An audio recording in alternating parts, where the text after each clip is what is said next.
Hello friends. तो economics की अगली क्लास में आई वेलकम यू ऑल। तो कल तक हम क्या पढ़ रहे थे? हम अभी तक बजट और पब्लिक फाइनेंसेस, पब्लिक डेट, इन सब चीज़ों के बारे में बात कर रहे थे। तो कल हमने बात कर ली थी कि बजट किस किस टाइप के होते हैं और क्या बोलते हैं, डेफिसिट बजट क्या होता है, सरप्लस बजट वगैरह क्या होता है। और फिर उसके बाद हम लास्ट में, जब क्लास के एंड में हम पहुंचे थे, तो हम डिफरेंट टाइप ऑफ डेफिसिट्स की बात कर रहे थे, है ना। तो कल हमने एक डेफिसिट देख भी लिया था जिसको हमने बोला था रेवेन्यू डेफिसिट। ठीक है, तो आज की क्लास वहीं से आगे शुरू करते हैं। तो हम एक बार फिर से हमारा रेवेन्यू डेफिसिट एक बार फिर से देख लेते हैं, ताकि उससे लिंक बना रहेगा पिछली क्लास से, और फिर हम आगे चलेंगे। ठीक है, तो हम देखते हैं कि सबसे पहले हमारे पास क्या देखते हैं, रेवेन्यू डेफिसिट।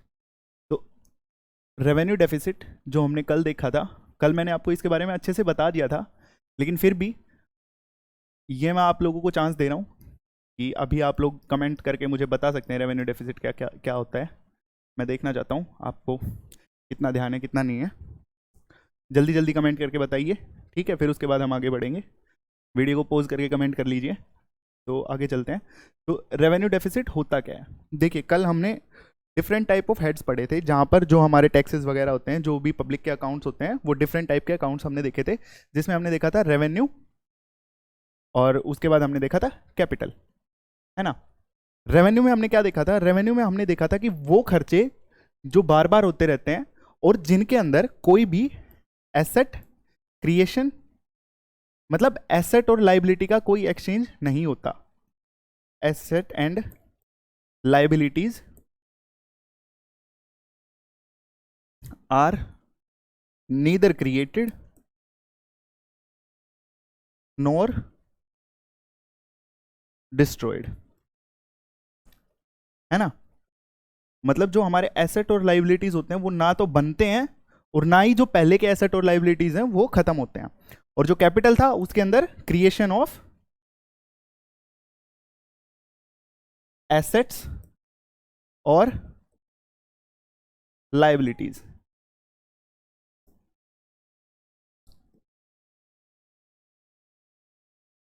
यानी कि इसके अंदर एसेट और लाइबिलिटीज क्रिएट होती हैं। एसेट क्या होते हैं? जो चीजें हमें कमा कर दें, और लाइबिलिटीज क्या होती हैं? जिनको हमें, जिनके अंदर हमें पैसा डालना पड़े, जहां हमारा खर्चा हो। ठीक है, तो जो रेवेन्यू वाले हमने देखा, रेवेन्यू वाले कौन से हेड्स होते हैं? जिनमें ना तो एसेट क्रिएट होते हैं और ना ही लाइबिलिटीज घटती हैं, है ना। अब हमारी अगर लाइबिलिटीज घट रही हैं तो वो भी एक अच्छी बात है, हमारे एसेट बढ़ रहे हैं वो भी एक अच्छी बात है।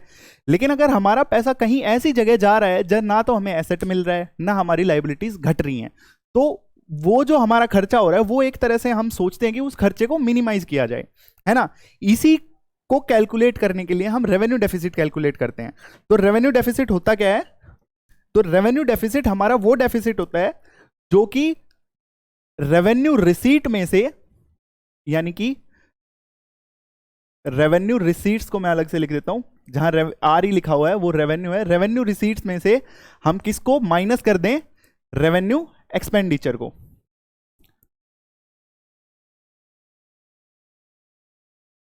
है ना। जो रेवेन्यू एक्सपेंडिचर और रेवेन्यू रिसीट्स के बीच का जो डिफरेंस है उसको हम रेवेन्यू डेफिसिट बोलते हैं। और ये रेवेन्यू डेफिसिट क्यों बुरा होता है? क्योंकि रेवेन्यू डेफिसिट हमारा वो खर्चा होता है जिसकी वजह से ना तो हमें एसेट्स मिले और ना ही हमारी लाइबिलिटीज बढ़ी, ना ही हमारी लाइबिलिटीज घटी। तो इसलिए हमारी गवर्नमेंट हमेशा कोशिश करती है कि उसका रेवेन्यू डेफिसिट कम से कम हो। रेवेन्यू डेफिसिट कम से कम कब होगा? सॉरी, ये फॉर्मूला मैंने उल्टा लिख दिया है, आई am really sorry. Revenue expenditure में से रेवेन्यू रिसीट्स को घटाना है, ठीक है। तो आप देखिए, अगर हमारा रेवेन्यू एक्सपेंडिचर कम हो जाएगा, यानी कि ऐसा खर्चा जो हमारे कंजम्पशन के लिए हो रहा है, वो खर्चा जो हम कंज्यूम कर रहे हैं, कंज्यूम करने का मतलब जो हम बस खा गए, उससे ना हमारा कोई एसेट क्रिएट हुआ ना हमारी कोई लाइबिलिटी क्रिएट हुई, ठीक है। उस खर्चे को सरकार मिनिमाइज करना चाहती है, और जो रेवेन्यू रिसीट है इसको हम बढ़ा देंगे। अगर हम इसको बढ़ा दें, इसको घटा दें, तो हमारा रेवेन्यू डेफिसिट कम हो जाएगा या नहीं? क्योंकि ये फॉर्मूला मैंने उल्टा लिखा हुआ है, आप इसको करेक्ट कर लीजिएगा। रेवेन्यू एक्सपेंडिचर में से रेवेन्यू रिसीट्स को घटाना है। तो अगर ये वाली क्वांटिटी कम हो जाए और ये वाली क्वांटिटी बढ़ जाए, तो ये वाली क्वांटिटी क्या हो जाएगी? अपने आप घट जाएगी, है कि नहीं? ये वाली क्वांटिटी अपने आप घट जाएगी ना।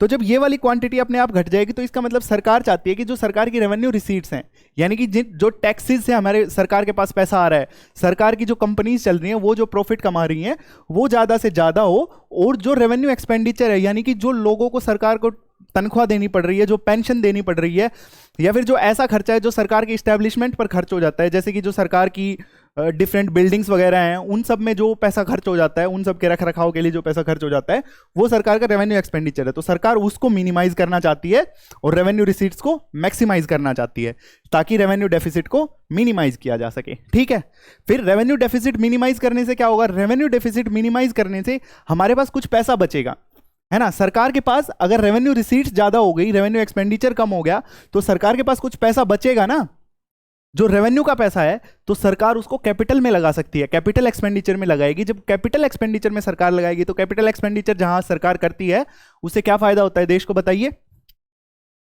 क्या फायदा होता है? जहां सरकार कैपिटल में इन्वेस्ट करती है वहां सरकार को एसेट्स मिलते हैं या फिर सरकार की लाइबिलिटीज कम होती हैं, तो बड़े बड़े स्कूल्स बनेंगे, हॉस्पिटल्स बनेंगे, लोगों को बेटर मेडिकल फैसिलिटीज मिल पाएंगी, है ना। ये फैसिलिटीज कब मिल पाएंगी? जब हमारा कैपिटल एक्सपेंडिचर बढ़ेगा, और कैपिटल एक्सपेंडिचर बढ़ाने के लिए हमें क्या करना पड़ेगा? हमारे रेवेन्यू डेफिसिट को कम करना पड़ेगा। ठीक है, उसके बाद हमारे पास जो अगले टाइप का डेफिसिट है वो हमारे पास होता है फिस्कल डेफिसिट। इसके बारे में आप बहुत बार सुनते होंगे, ये शायद सबसे फेमस डेफिसिट है जो हम पढ़ते हैं, ये हमारे पास है फिस्कल डेफिसिट। ठीक है, अब फिस्कल डेफिसिट क्या होता है? फिस्कल डेफिसिट हमारे पास क्या होता है? एक सेकंड रुकिए, मेरे पास किसी का कॉल आ रहा है, I need to, I am really very sorry.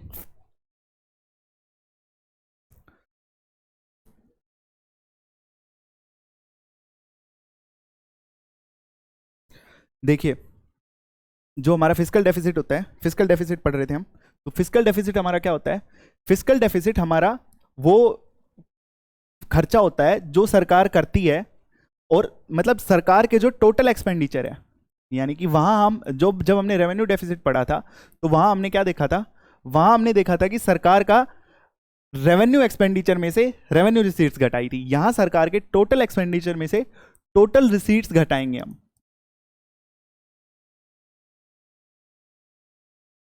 है ना। यानी कि ये क्या है? ये जो टोटल वाला क्या बोलते हैं डेफिसिट है वो है, यानी कि ये सरकार का जो फाइनल डेफिसिट होता है वो ये होता है। और इन टोटल रिसीट्स में हम क्या काउंट नहीं करेंगे? बोरोइंग्स, यानी कि जो सरकार ने उधार लिया है, क्योंकि उधार लेने के बाद तो सरकार की बुक्स बैलेंस हो ही जाएंगी ना, है ना।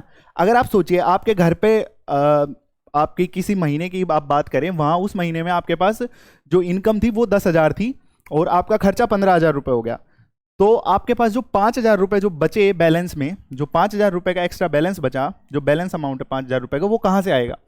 वो 5,000 रुपये का जो बैलेंस अमाउंट है वो आप कहीं से उधार लेके आओगे, है ना। लेकिन इसका मतलब ये थोड़ी ना है कि 5,000 का आपको घाटा ही नहीं हुआ, वो घाटा तो है 5,000 का, वो 5,000 आपको कभी ना कभी वापस चुकाने हैं, तो वो आपकी बोरोइंग है। तो उस बोरोइंग को हम जब टोटल डेफिसिट काउंट करते हैं, यानी जो हमारा फिस्कल डेफिसिट है, राजकोषीय घाटा है, फिस्कल डेफिसिट को क्या बोलते हैं हिंदी में? राजकोषीय घाटा। तो जो राजकोषीय घाटा है उसको जब हम काउंट करते हैं तो उसमें हम जो उधार लिया हुआ है यानी जो बोरोइंग्स हैं उनको काउंट नहीं करते हैं। समझ गए ये बात? ठीक है, ये होता है हमारा total fiscal deficit, total expenditure minus total receipts. अब फिस्कल डेफिसिट का क्या इंपैक्ट होता है? लाइक जब अगर सोचिए हमारे देश में कभी फिस्कल डेफिसिट चल रहा है तो उसका हमारी इकोनॉमी पर इंपैक्ट क्या होता है, इसके बारे में हम बात करते हैं। देखिए, कल हमने देखा था कि जब सरकार जितना ज्यादा खर्चा करती है वो सारा पैसा कहाँ आता है? सरकार जितना खर्चा करती है वो सारा पैसा इकोनॉमी में ही आता है घूम फिर के। तो अगर वो सारा पैसा इकोनॉमी में ही आ रहा है और मनी सप्लाई बढ़ रही है, लेकिन सोचिए कि इन्फ्लेशन भी उस टाइम पर हाई है ना। जब इन्फ्लेशन हाई होगा तो रिजर्व बैंक ऑफ इंडिया क्या ट्राई करेगा कि इन्फ्लेशन को लो किया जाए, और इन्फ्लेशन को लो करने के लिए रिजर्व बैंक ऑफ इंडिया क्या करेगा? जो हमारी मनी सप्लाई है, मनी सप्लाई को घटाने की कोशिश करेगा, है ना। हमने आरबीआई वाला जब मॉनेटरी पॉलिसी पढ़ा था तो उसमें हमने देखा था कि मनी सप्लाई, जब इन्फ्लेशन हाई होता है तो मनी सप्लाई को रिजर्व बैंक ऑफ इंडिया लो करने की कोशिश करता है। लेकिन सोचिए उसी टाइम पर सरकार का हाई फिस्कल डेफिसिट है ना, सरकार का फिस्कल डेफिसिट हाई है, तो सरकार ने कुछ पैसा उधार लेकर मार्केट में उतार दिया। तो एक तरफ से आरबीआई तो मनी सप्लाई को कम करने की कोशिश कर रहा है, और सरकार की तरफ से जो पैसा आ रहा है, यानी सरकार जो खर्चा कर रही है उसकी वजह से इकोनॉमी में जो पैसा आ रहा है उसकी वजह से मनी सप्लाई बढ़ रही है। तो ये दोनों एक दूसरे के इफेक्ट को काउंटर बैलेंस करेंगे ना, तो यानी कि जो आरबीआई की मॉनेटरी पॉलिसी है, आरबीआई की जो मॉनेटरी पॉलिसी है उसका जो इफेक्ट है वो कम हो जाएगा, यानी कि आरबीआई की मॉनेटरी पॉलिसी लेस इफेक्टिव हो जाएगी। आरबीआई की मॉनेटरी पॉलिसी लेस इफेक्टिव हो जाएगी या नहीं, क्योंकि मनी सप्लाई सरकार की तरफ से जो इफेक्ट आ रहा है वो बढ़ा रहा है मनी सप्लाई को, और आरबीआई उसको कम करना चाह रही है ना। तो इसलिए फिस्कल डेफिसिट को अच्छा नहीं माना जाता है, क्योंकि फिस्कल डेफिसिट है तो सरकार मजबूर है कि उसे उधार लेना ही पड़ेगा, उसे उधार लेकर खर्च करना ही पड़ेगा, उसके पास कोई ऑप्शन नहीं है। तो इसलिए सरकार चाहती है कि जो फिस्कल डेफिसिट है वो कंट्रोल में रहे, ताकि आरबीआई की जो मॉनेटरी पॉलिसी है वो इन्फ्लेशन को घटाना या बढ़ाना जैसे भी करना चाहे अपनी मर्जी से कर सके। ठीक है, अब अगला जो हम डेफिसिट देखते हैं, अगला डेफिसिट हमारे पास है, अगला जो डेफिसिट है उसको हम बोलते हैं प्राइमरी डेफिसिट। ये एक नए टाइप का डेफिसिट है जो सरकार ने अभी कैलकुलेट करना शुरू किया है, अभी तक इसके बारे में इतनी ज्यादा बात नहीं होती, लेकिन ये बहुत इंपॉर्टेंट है। तो जो प्राइमरी डेफिसिट है, प्राइमरी डेफिसिट में सरकार क्या बोलती है, सरकार बोलती है कि भाई हमने कल एक एक्ट के बारे में पढ़ा था, इसके पीछे की आपको मैं पूरी स्टोरी बताता हूं। कल हमने एक एक्ट के बारे में पढ़ा था, एफआरबीएम एक्ट, है ना, fiscal responsibility and budget management act. ठीक है, एफआरबीएम एक्ट, एफआरबीएम एक्ट सरकार को बोलता है कि सरकार को जो फिस्कल डेफिसिट है ना, उसके टारगेट दे रखे हैं सरकार को कि सरकार को वो फिस्कल डेफिसिट 6% से कम ही रखना है, यानी कि लेस देन 6% रखना है फिस्कल डेफिसिट सरकार को हमेशा। ठीक है, तो अब सरकार, अगर फिस्कल डेफिसिट सरकार का बढ़ जाता है तो सरकार क्या बोलती है, सोचिए मोदी सरकार 2015 में आई, 2015 की बात है, हम 2015 का एग्जाम्पल ले रहे हैं, वैसे तो 2014 में आई लेकिन 2015 का हम एग्जाम्पल ले रहे हैं। 2015 में जो करंट बीजेपी गवर्नमेंट है, सपोज कीजिए उनका जो फिस्कल डेफिसिट का टारगेट था वो 6% था, लेकिन वो 7% हो गया, है ना। अब 7% फिस्कल डेफिसिट हो गया। अब लोगों ने पार्लियामेंट में क्वेश्चन पूछा गया सरकार से कि भाई ये 7% डेफिसिट कैसे हो गया, आपने एफआरबीएम एक्ट की सीमा को कैसे लांघ दिया, है ना। तो ये सरकार बोलेगी कि जो 2013 में मनमोहन सिंह की गवर्नमेंट थी, उन्होंने उधार इतना ज्यादा ले लिया कि अभी जो हमें उन लोन के ऊपर इंटरेस्ट पे करना पड़ रहा है, यानी कि जो हमारे लोन रीपेमेंट है, जो लोन के ऊपर इंटरेस्ट हम पे कर रहे हैं, उसकी वजह से हमारा जो डेफिसिट है वो हाई है, यानी कि हमारा जो मेन खर्चा है उसका कुछ एक बहुत महत्वपूर्ण हिस्सा लोन रीपेमेंट में जा रहा है। ठीक है, यानी कि जो सरकार के खर्चे का हिस्सा है, बहुत बड़ा हिस्सा, वो लोन रिपेमेंट में जा रहा है। तो जब लोन रिपेमेंट में जा रहा है तो सरकार कह रही है कि ये लोन रीपे करना हमारी जिम्मेदारी नहीं है, ये हमारी जिम्मेदारी इसलिए बन गई है क्योंकि 2013 में, यानी कि जो पहले वाली गवर्नमेंट्स थी, उन्होंने उधार बहुत ज्यादा ले लिया, इसलिए हमारा जो फिस्कल डेफिसिट का टारगेट है वो ब्रीच हो गया। तो फिर इकोनॉमिस्ट ने कहा कि अच्छा ठीक है, आप एक नया मेजर लेके आइए जिसको हम प्राइमरी डेफिसिट बोलेंगे, और प्राइमरी डेफिसिट में हम क्या कैलकुलेट करेंगे, प्राइमरी डेफिसिट में हम ये कैलकुलेट करेंगे कि लोन रीपेमेंट के अलावा आपका जो खर्चा है, यानी कि जो डेफिसिट आपका लोन रीपेमेंट के अलावा है वो कितना है, उसको हम प्राइमरी डेफिसिट मानेंगे, और फिर उसी के हिसाब से उसी को हम एफआरबीएम एक्ट के अंदर काउंट करेंगे। तो एफआरबीएम एक्ट के अंदर जो पहले टारगेट था वो फिस्कल डेफिसिट का था, लेकिन फिर इसको अमेंड करके अब इसके अंदर प्राइमरी डेफिसिट का टारगेट रखा गया है। और ये प्राइमरी डेफिसिट का टारगेट क्या रखा गया है, ये रखा गया है शायद less than 5%। I am not sure इस बारे में, इस नंबर के बारे में, I check it and let you know. तब तक आप लोग भी चेक कीजिए कि इसके एफआरबीएम एक्ट के अंदर जो करंट प्रोविजन है वो क्या है, कितने परसेंट का है। ठीक है, तो जो प्राइमरी डेफिसिट है सरकार का, प्राइमरी डेफिसिट की फिर फॉर्मूला हमारे पास क्या हो जाएगा, प्राइमरी डेफिसिट का फॉर्मूला हमारे पास हो जाएगा fiscal deficit minus interest payment on loans, यानी कि जो लोन की इंटरेस्ट पेमेंट है उसको हम इसमें से काउंट कर देंगे, हटा देंगे, सॉरी, उसको हम इसमें काउंट नहीं करेंगे। तो प्राइमरी डेफिसिट का फॉर्मूला हमारे पास क्या हो गया, fiscal deficit minus interest payments. ठीक है, तो अब इसकी वजह से अब सरकार ये नहीं बोल सकती कि जो हमारा घाटा है, हमारा जो प्राइमरी डेफिसिट है वो इंटरेस्ट पेमेंट की वजह से हो रहा है, क्योंकि वो तो हो ही नहीं रहा इंटरेस्ट पेमेंट, तो उसमें से हमने घटा दिया। अब सरकार के पास ये एक्सक्यूज नहीं है कि हम जो चीज एफआरबीएम एक्ट को क्रॉस करने के लिए, अब सरकार के पास ये ऑप्शन नहीं है कि वो ये कह सके कि हमारा जो इंटरेस्ट पेमेंट है वो हाई है। समझ गए इस बात को? ठीक है, अभी हम अगला जो हमारे पास डेफिसिट का होता है उसको हम बोलते हैं मोनेटाइज डेफिसिट।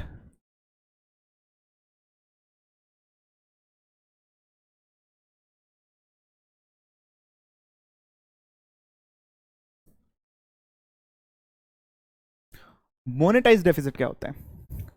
देखिए, सरकार के पास, सोचिए फिजिकल डेफिसिट था 1,000 रुपए का, मान लेते हैं, ठीक है। इस साल जो सरकार का फिजिकल डेफिसिट है 1,000 रुपए, यानी कि सरकार के पास जो टोटल पैसा आया और सरकार को जितना खर्चा करना है उसमें 1,000 रुपए कम पड़ रहे हैं सरकार को, ठीक है।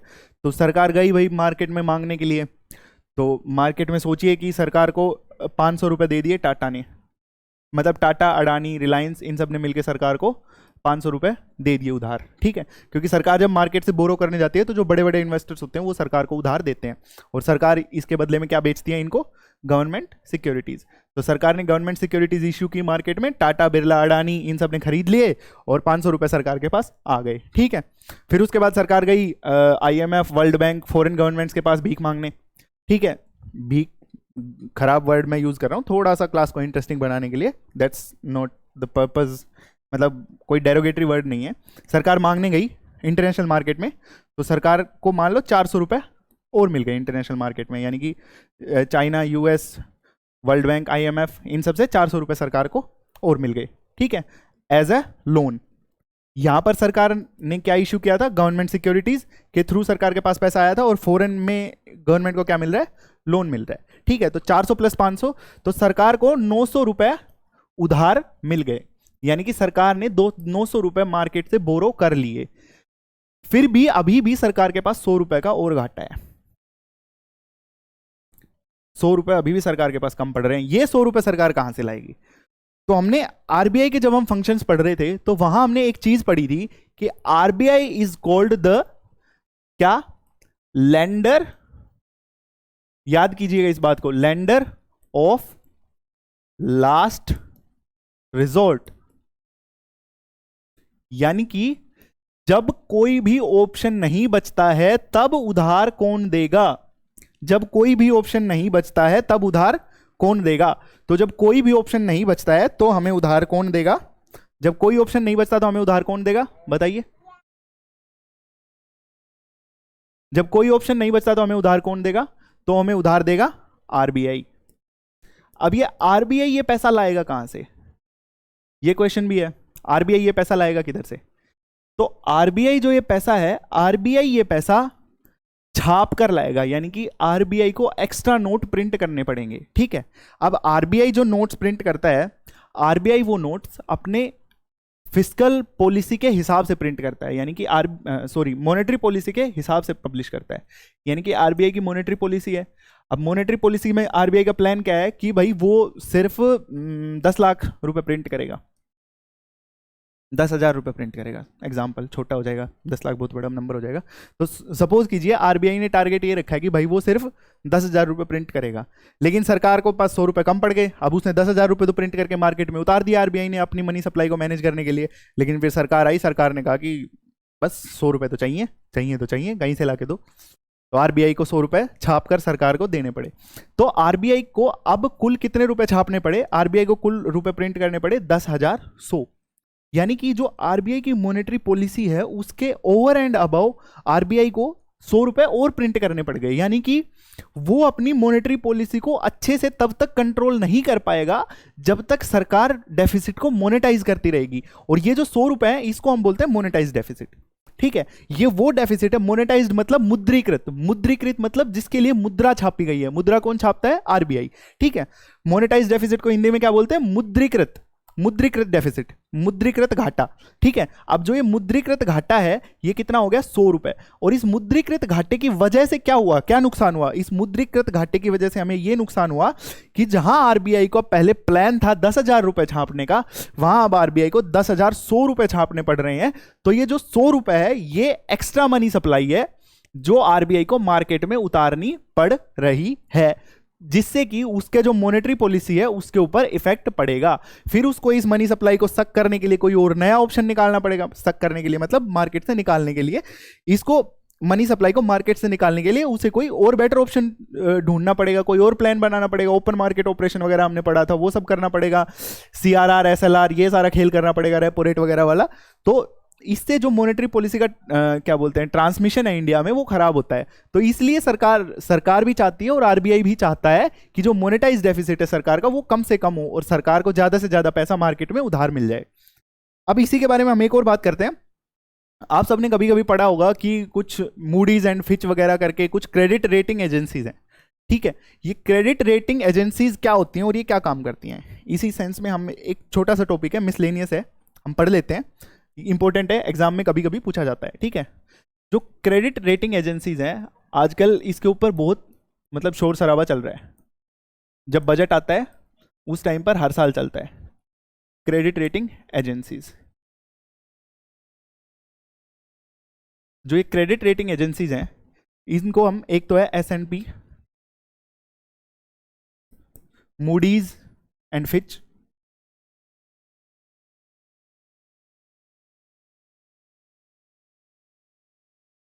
और एक और है, I don't remember the name right now, मैं आपको कल देख के बताता हूं उसको, ठीक है।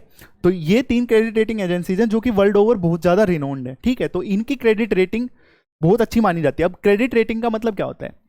क्रेडिट रेटिंग का मतलब उधार की क्वालिटी, यानी कि आप किसी को उधार दे रहे हो तो आपके उधार पर रिस्क कितना है ना। क्वेश्चन ये है कि आपके उधार पर रिस्क कितना है। तो ये अलग अलग देशों को, अलग अलग कॉरपोरेट्स को, जो बड़ी बड़ी कंपनीज हैं, उन सबको रेटिंग देते हैं। तो ये भारत सरकार हर साल ये कहती है कि ये जो क्रेडिट रेटिंग एजेंसीज हैं, ये इंडिया की रेटिंग को जानबूझकर लो रखती हैं ताकि इंडिया को बाहर से लोन ना मिल पाए। अब जहां इंडिया की रेटिंग लो होगी तो वहां पर बाहर वाली जो गवर्नमेंट्स है वो इंडिया को लोन देने में डरेंगी। क्यों डरेंगी? क्योंकि उनको लगेगा कि भाई इंडिया की क्रेडिट रेटिंग लो है तो ये अपने लोन पर डिफॉल्ट कर सकते हैं। डिफॉल्ट करने का मतलब ये हो सकता है ये अपना लोन ना चुका पाए, है ना। तो इसीलिए इनकी जो रेटिंग है वो इतनी इंपॉर्टेंट मानी जाती है, ठीक है। समझ गए? ये मिसलेनियस सा टॉपिक था, कभी कभी इससे क्वेश्चन पूछा जाता है, बहुत रेयर है, लेकिन आपको समझ आना चाहिए कि जब आप कभी न्यूज़पेपर वगैरह पढ़ोगे बजट के टाइम पे, या हो सकता है आपके एग्जाम उसी टाइम पीरियड के हिसाब से हो, तो एग्जामिनर कभी कभी ये करंट इवेंट्स को उठाकर आपका क्वेश्चन बना देता है। तो वो क्वेश्चन, अगर क्रेडिट रेटिंग एजेंसी, ये हर साल होता है, लगभग हर साल हो रहा है, जब भी बजट आता है उसके बाद बजट के आसपास के टाइम पे इनकी क्रेडिट रेटिंग्स आती हैं। तो क्रेडिट रेटिंग्स आती है तो हर साल भारत सरकार ये बोलती है कि हमारी क्रेडिट रेटिंग खराब कर दी। अभी एस जयशंकर ने, हमारे जो फॉरेन मिनिस्टर हैं, उन्होंने भी थोड़े दिन पहले बोला था इसके बारे में कि भाई ये जो फॉरेन क्रेडिट रेटिंग एजेंसीज हैं ये इंडिया की इमेज को खराब कर रही हैं, हमारा जो क्रेडिट रेटिंग है वो बेहतर होना चाहिए, क्योंकि इंडिया ने आज तक कोई भी लोन डिफॉल्ट नहीं किया है। और हमारा जो डेट टू जीडीपी रेशियो है, डेट टू जीडीपी रेशियो क्या होता है? हमारी जो टोटल डेट है, डेट यानी कि उधार, हमारे ऊपर जो उधार है, और हमारी जो जीडीपी है वो काफ़ी हाई है। तो इसलिए हमारा कोई रिस्क नहीं है कि हम क्या बोलते हैं, लोन पर डिफॉल्ट करें, ठीक है। फिर उसके बाद हम ये देख लेते हैं कि जो ये जितने तरह के ये डेफिसिट्स हमने पढ़े, इन डेफिसिट्स को फाइनेंस कैसे किया जाता है, यानी कि ये जो डेफिसिट्स हैं, डेफिसिट्स को फाइनेंस कैसे किया जाता है। डेफिसिट फाइनेंसिंग, यानी कि जो डेफिसिट हुआ उसके लिए पैसा कहाँ से आता है, जो डेफिसिट हुआ उसको कवर करने के लिए पैसा किधर से आता है, ठीक है। तो इसके हमारे पास 3 सोर्सेज होते हैं। पहला internal,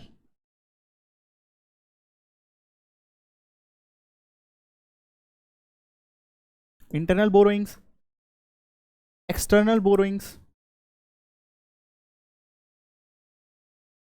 and monetisation of deficit, ठीक है। अब ये तीनों क्या क्या होते हैं हम समझ लेते हैं। इंटरनल बोरोइंग्स, देश के अंदर से सरकार जो गवर्नमेंट सिक्योरिटीज, ट्रेजरी बिल्स, ये सब इशू करके जो पैसा लेकर आती है वो सरकार की इंटरनल बोरोइंग है। इंटरनल मतलब देश के अंदर से जो सरकार ने पैसा उधार लिया है। उसके बाद एक्सटर्नल बोरोइंग्स, एक्सटर्नल बोरोइंग्स कहाँ कहाँ से आती हैं? फॉरेन लोन्स, यानी कि फॉरेन कंपनीज जो लोन्स देती हैं, फॉरेन कंपनीज ने अगर सरकार को लोन दिया है, फॉरेन गवर्नमेंट्स ने लोन दिया है, वो सब, ठीक है। उसके बाद जो मल्टीलेटरल बॉडीज हैं जैसे कि IMF, वर्ल्ड बैंक, ये सब, इन सब से सरकार को जो लोन मिलता है वो। और मोनेटाइजेशन ऑफ डेफिसिट हमने देखा था RBI से आता है ये सिर्फ, है ना। RBI से कैसे आता है? RBI पैसा छाप कर गवर्नमेंट को देता है, यानी कि प्रिंटिंग ऑफ मनी।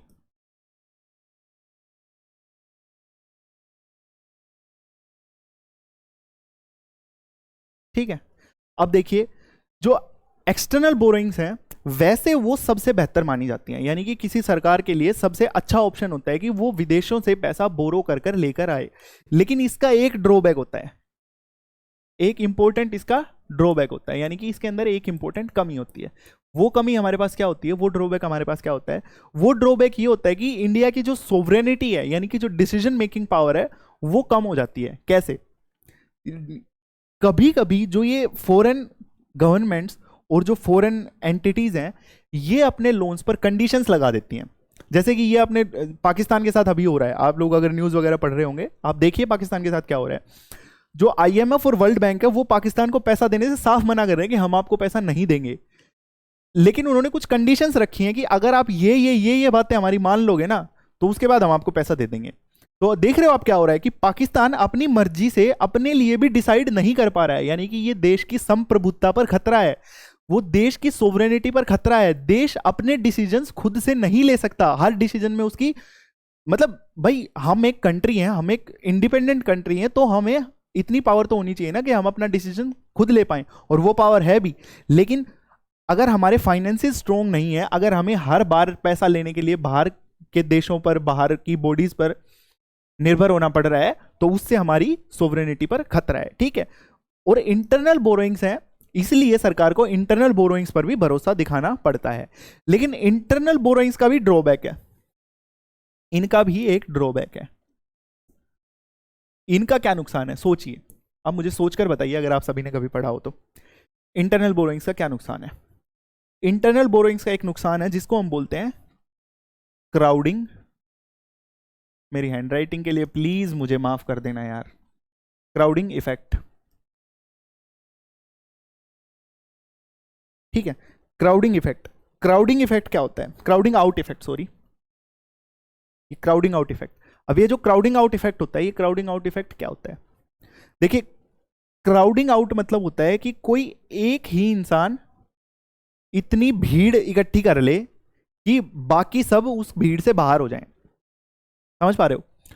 सरकार का जो लोन होता है, सरकार को दिया हुआ लोन, हमने जब पहले भी पढ़ा था, जब हम लिक्विड एसेट्स देख रहे थे, तब हमने देखा था कि जो गवर्नमेंट सिक्योरिटीज और ट्रेजरी बिल्स हैं, यानी कि सरकार को दिया हुआ जो लोन है, सरकार को दिया हुआ जो उधार है, वो बहुत अच्छी क्वालिटी का लोन माना जाता है, अच्छी क्वालिटी का क्रेडिट माना जाता है। ठीक है, तो जितने भी लोन देने वाले लोग हैं, वो जो सेफ्टी चूज करने वाले लोग हैं, जो चाहते हैं कि हमारा लोन सेफ रहे, वो सरकार को अपना पैसा दे देंगे, है ना।